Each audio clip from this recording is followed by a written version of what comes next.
The evening of August 17th, 1992, settled over Rio de Janeiro with a gentle warmth.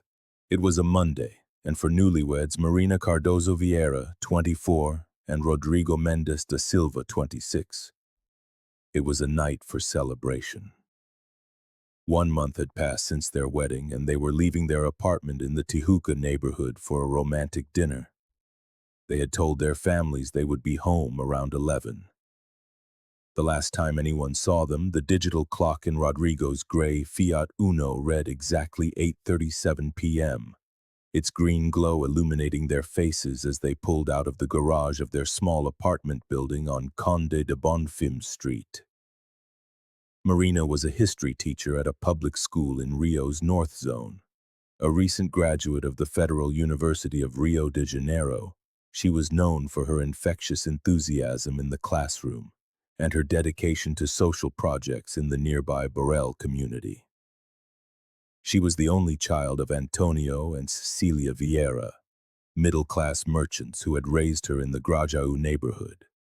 Marina remained close to them, visiting nearly every Sunday for their traditional family lunch. Rodrigo was a civil engineer at a mid-sized construction company. An alumnus of the prestigious Military Institute of Engineering, he was considered a rising star in his field, having recently been promoted to supervise a major housing project in the Baixada Fluminense. The eldest of three brothers and the son of a military officer, Rodrigo was raised with strict discipline, yet he possessed an extroverted and sociable personality. His colleagues described him as methodical and organized, a man who was always punctual. The couple had met 2 years earlier at a French class. After a year of dating, they were engaged and married in a simple ceremony at the Church of Our Lady of the Conception, surrounded by friends and family. They had just moved into their own apartment purchased with the help of Marina's parents. Their future was bright with plans, a trip to Europe the following year, and after that, starting a family. The first sign that something was wrong came the next morning. On Tuesday, August 18th, Antonio Vieira received a call from the principal of Marina's school. She was concerned. Marina had not shown up for work and hadn't called. This was completely out of character for his ever-responsible daughter. Antonio tried calling the couple's apartment, but there was no answer. At 10:23 a.m., he drove there himself. He found the apartment locked, and their car was gone. The building's doorman, 59-year-old Jose Pereira, said he hadn't seen the couple return the previous night. He found it odd, as he usually noticed residents arriving during his shift, which ended at midnight. They were such good people, he would later tell the police. Always got home early, said hello to everyone. They never stayed out late, especially on a weekday. After a flurry of unanswered calls to their friends, a frantic Antonio contacted Rodrigo's brother, Felipe Mendes. Together they went to the 19th Police Precinct in Tijuca to report them missing. The official report was filed at 5:45 p.m. that day. The initial search focused on the likely route the couple would have taken to the restaurant. With the car also missing, police considered the grim possibility of a carjacking followed by a kidnapping, a scenario all too common in the Rio de Janeiro of the early 1990s, an era marked by soaring urban violence and the rise of the city's first organized crime factions. The lead detective on the case, Mauricio Andrade, assembled a task force of 6 investigators. They checked hospitals and traffic accident reports from that night and began searching for potential witnesses. By the end of the second day, a small lead emerged. A gas station attendant on Redoc Lobo Street confirmed he had filled up the couple's car around 8:50 p.m. on Monday, helping to establish a partial timeline. Meanwhile, the restaurant where they had a reservation, the traditional Antiquarios in Ipanema, confirmed that Marina and Rodrigo never arrived. Their table, booked for 9:30 p.m., was given away after a 45-minute wait, as was the restaurant's policy. In the days that followed, the families organized their own search parties. plastering lampposts and storefronts across the city with flyers bearing the couple's smiling faces. Local news stations began to cover the story, and the case quickly captured the attention of the entire city. Within the first week, the police focused on three main theories: a crime of passion, a kidnapping gone wrong, or a planned escape by the couple themselves. The last theory was quickly dismissed. A search of their apartment revealed that all their clothes, documents, and personal belongings were untouched. Furthermore, their bank accounts showed no activity after August 17th. Then on August 23rd, 6 days after they vanished, the investigation took a significant turn. Forest rangers on a routine patrol discovered Rodrigo's gray Fiat Uno abandoned in a remote area of the Tijuca forest, near the Vista Chinesa scenic viewpoint. The vehicle was locked, with no signs of forced entry or a struggle inside. In a baffling twist, some of the couple's personal items were still in the car, including Marina's purse, which contained her documents and cash. This discovery severely weakened the robbery hypothesis. A forensic analysis found only the couple's fingerprints inside the car, but detected tire tracks from an unknown vehicle nearby. Soil analysis suggested the car had been left there on the night of the disappearance, as the moisture in the earth under the tires corresponded with a light rain that had fallen in the early hours of August 18th. Everything indicates they were intercepted on their way to the restaurant, Detective Andrade explained at a press conference on August 25th, possibly by someone they knew given the lack of a struggle. The presence of their belongings suggests this was not a common property crime. The investigation pivoted, now focusing on the couple's inner circle. Interviews with friends, colleagues, and family initially revealed no significant conflicts. However, in a detailed statement, Rodrigo's brother Felipe recalled a recent argument between his brother and Carlos Eduardo Ribeiro, a former partner at his construction firm. According to Felipe, the dispute was over financial irregularities Rodrigo had uncovered in a housing project. "My brother mentioned he was uncomfortable with some of the company's practices," Felipe reported, and was considering reporting it internally. Carlos Eduardo was brought in for questioning. He admitted to the disagreement but provided a rock-solid alibi for the night of the disappearance.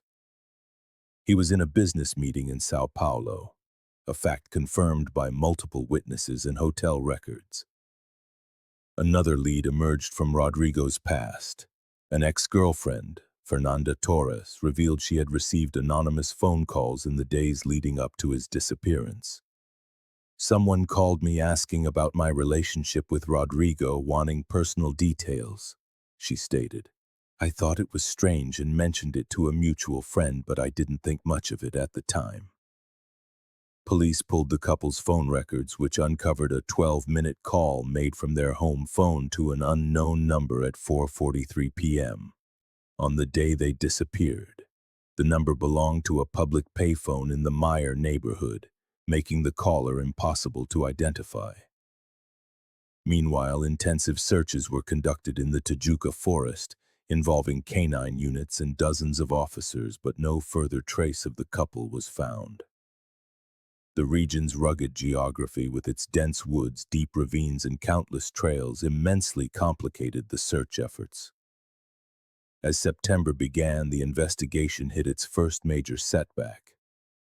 One of the lead investigators was transferred to a more urgent case, a reflection of the limited resources available to the Rio police at the time. The case remained with Detective Andrade, but with a reduced team. 3 months after the disappearance, a seemingly promising tip surfaced. An anonymous witness claimed to have seen a couple matching Marina and Rodrigo's description boarding a bus to Sao Paulo 5 days after they went missing.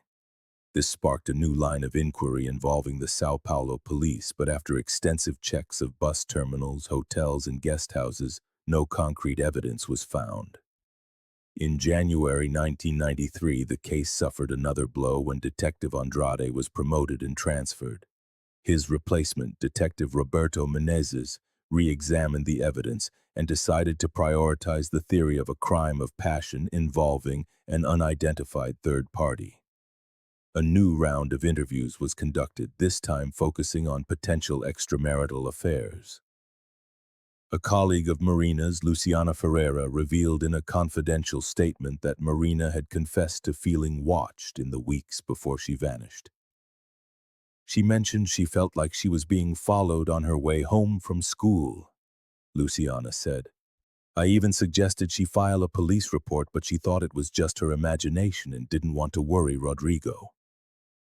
This information prompted a review of security cameras from around the school and their apartment building.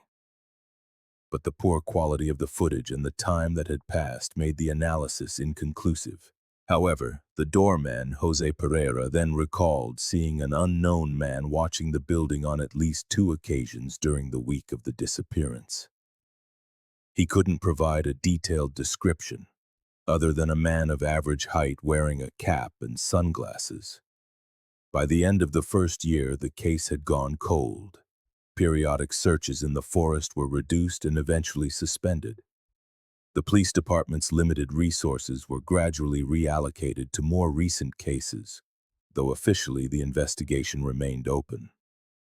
In March 1994, more than a year and a half after they disappeared, the case took a new and disturbing turn.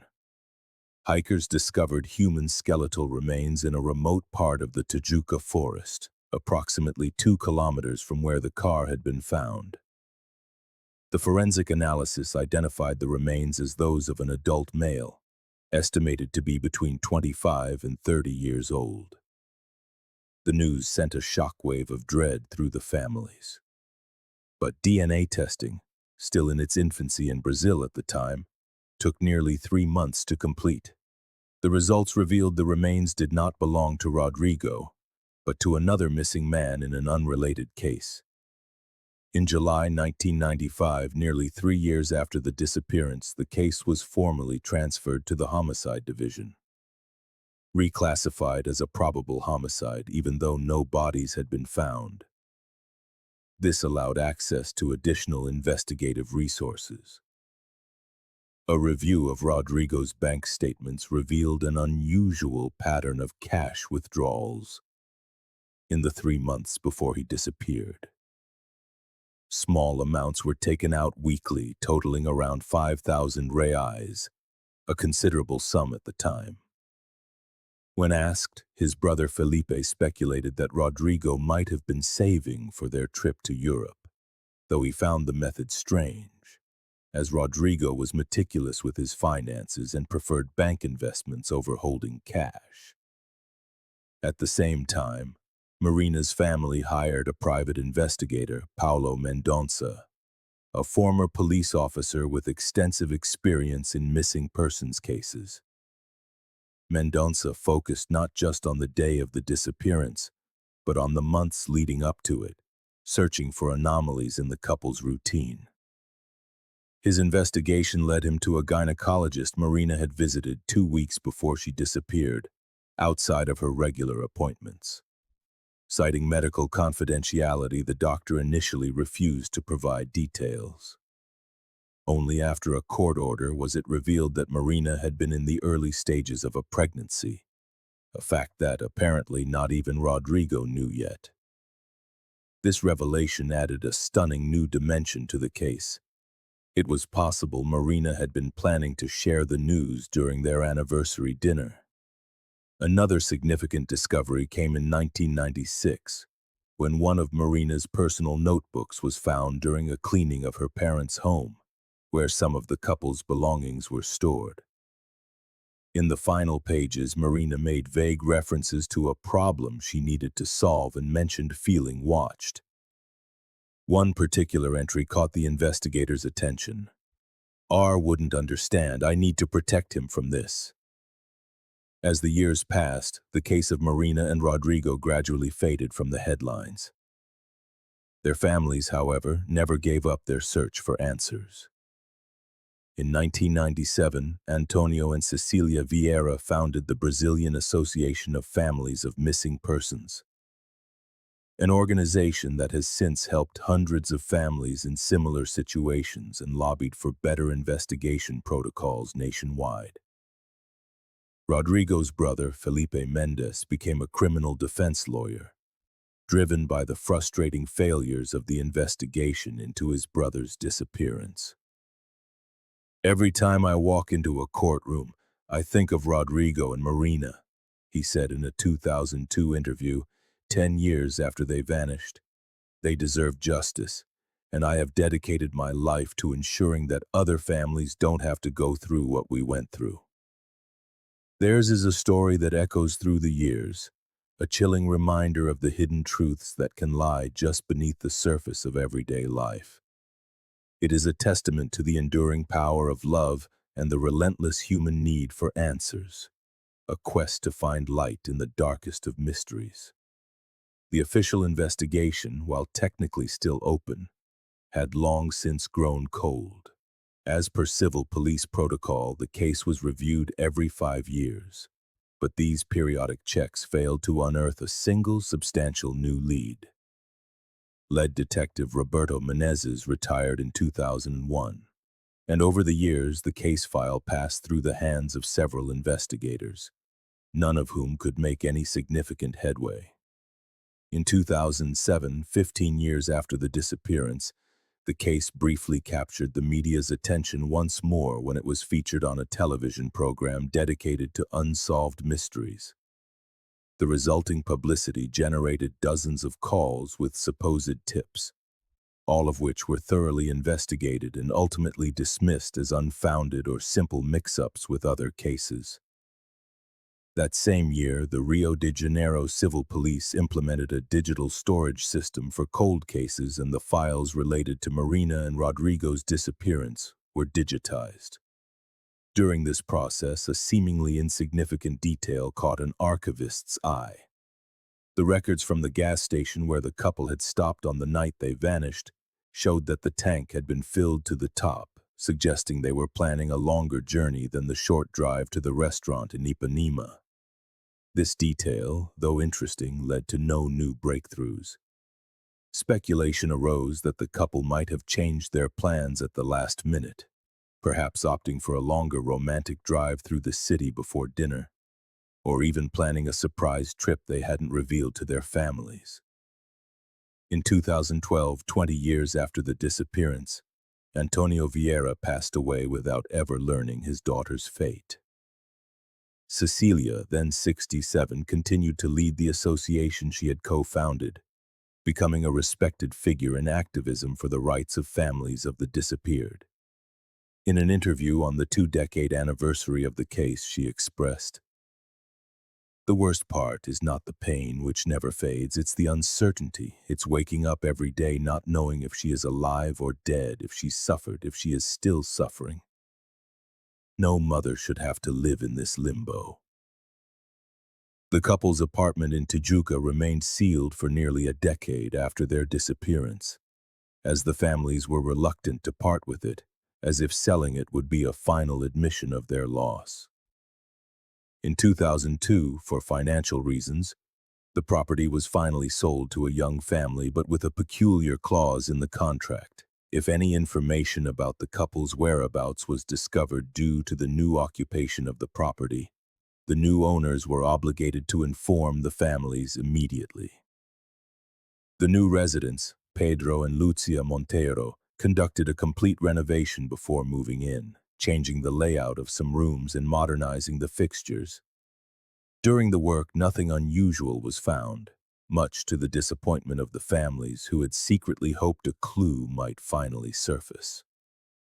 In 2015, 23 years after the disappearance, new DNA analysis technology allowed for the re-examination of evidence collected from the abandoned car. Tiny blood samples, initially deemed insufficient for analysis in the 90s, were identified as belonging to a third person, neither Marina nor Rodrigo.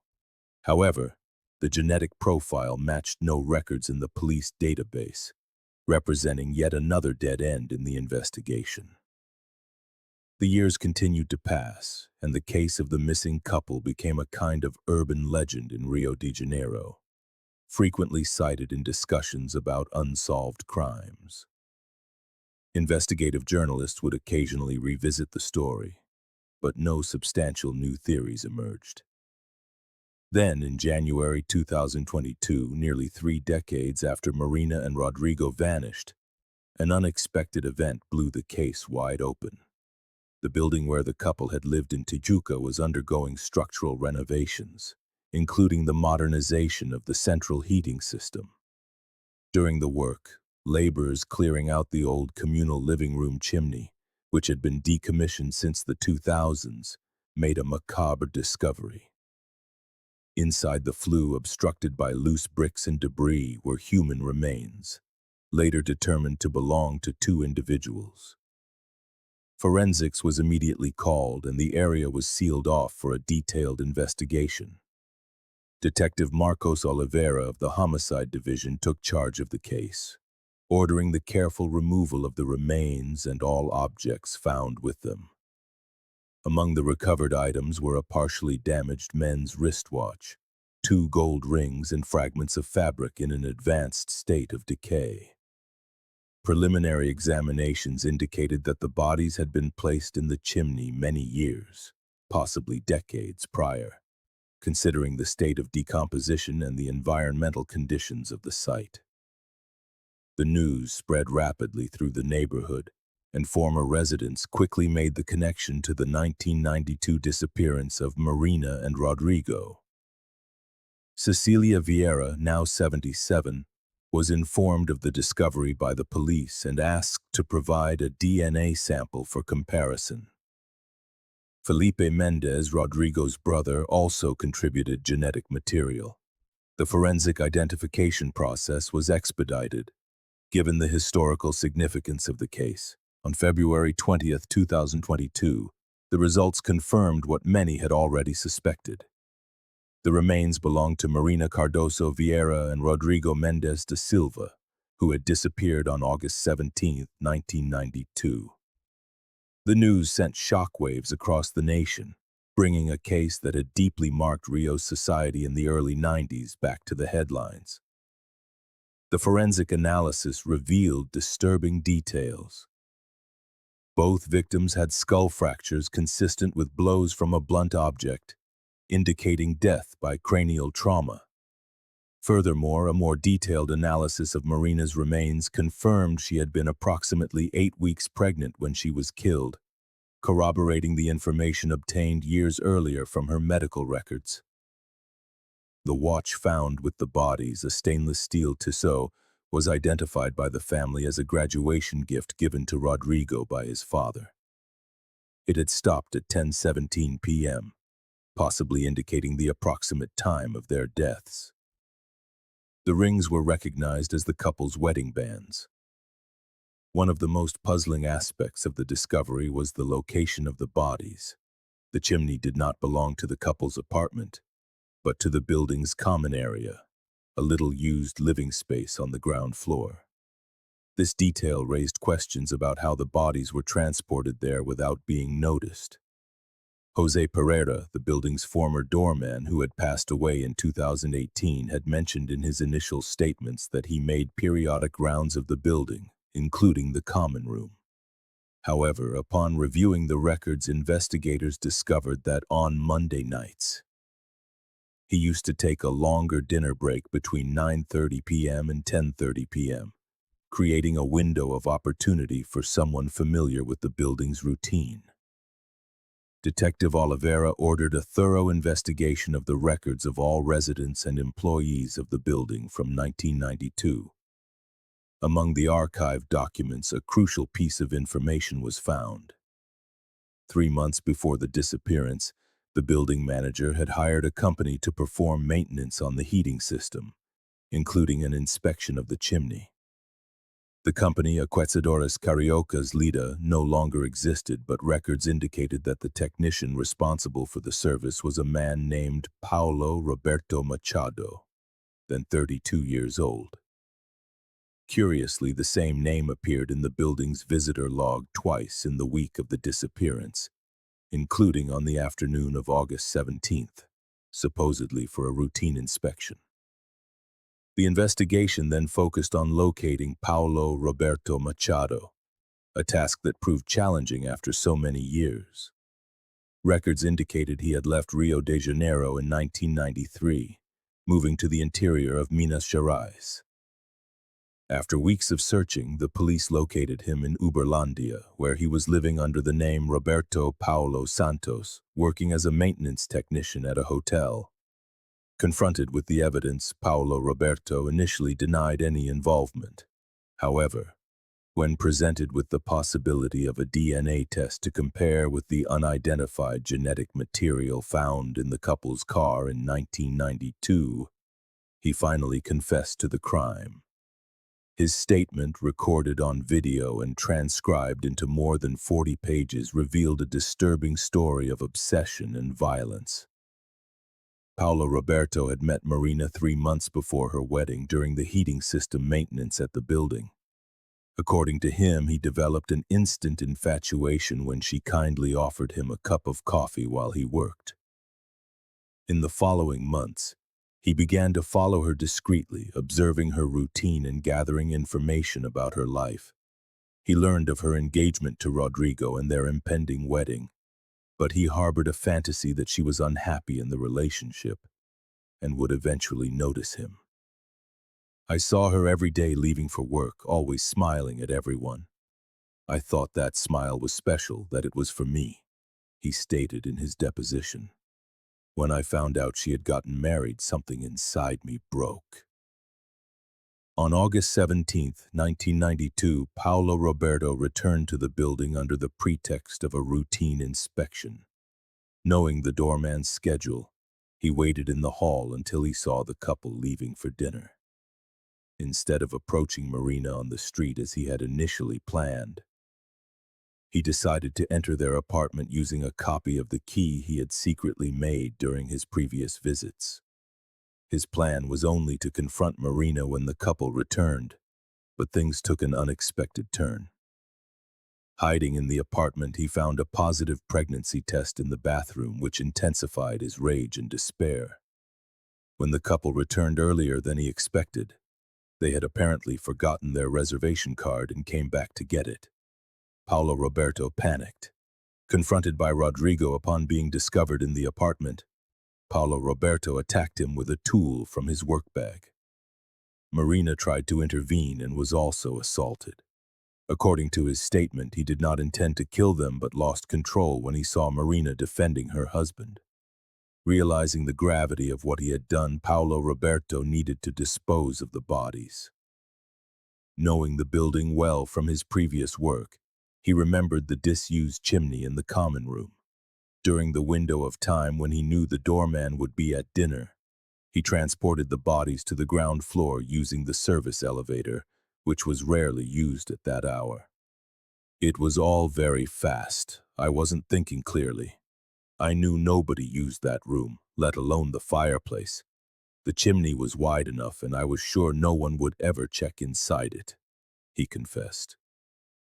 After hiding the bodies, Paulo Roberto drove Rodrigo's car away from the scene, abandoning it in the Tijuca forest to misdirect the investigation.